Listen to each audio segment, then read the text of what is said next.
Episode number 46. "What?" said Carton, still only half turned towards him.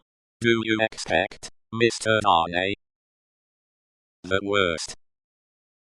It's the wisest thing to expect, and the likeliest. But I think their withdrawing is in your favor." Loitering on the way out of court not being allowed, Jerry heard no more, but left them, so like each other in feature, so unlike each other in manner, standing side by side, both reflected in the glass above them.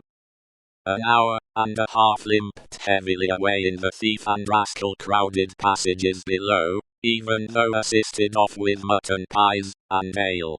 The horse messenger, uncomfortably seated on a form after taking that refection, had dropped into a doze, when a loud murmur, and a rapid tide of people setting up the stairs that led to the court, carried him along with them. "Jerry! Jerry!" Mr. Lorry was already calling at the door when he got there. "Here, sir. It's a fight to get back again. Here I am, sir." Mr. Lorry handed him a paper through the throng.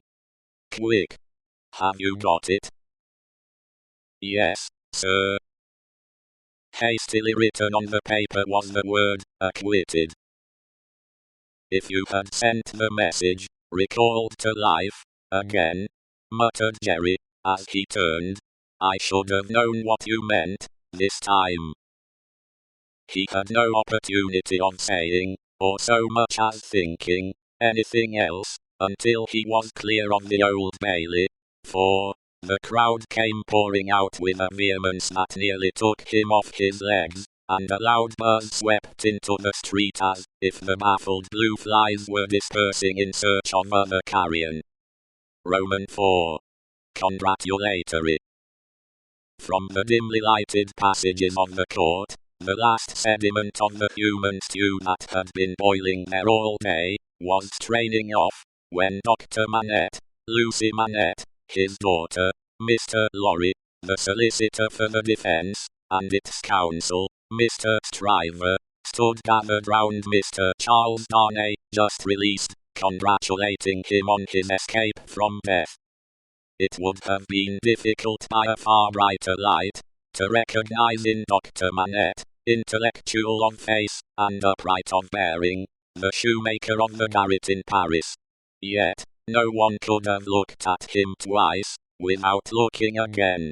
Even though the opportunity of observation had not extended to the mournful cadence of his low grave voice, and to the abstraction that overclouded him fitfully, without any apparent reason. While one external cause, and that a reference to his long-lingering agony, would always, as on the trial, evoke this condition from the depths of his soul, it was also in its nature to arise of itself, and to draw a gloom over him, as incomprehensible to those unacquainted with his story as if they had seen the shadow of the actual Bastille thrown upon him by a summer sun, when the substance was 300 miles away.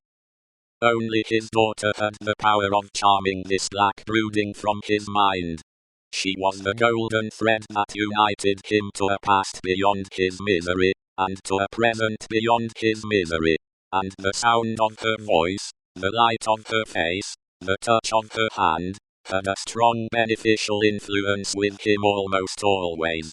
Not absolutely always, for she could recall some occasions on which her power had failed, but they were few and slight, and she believed them over.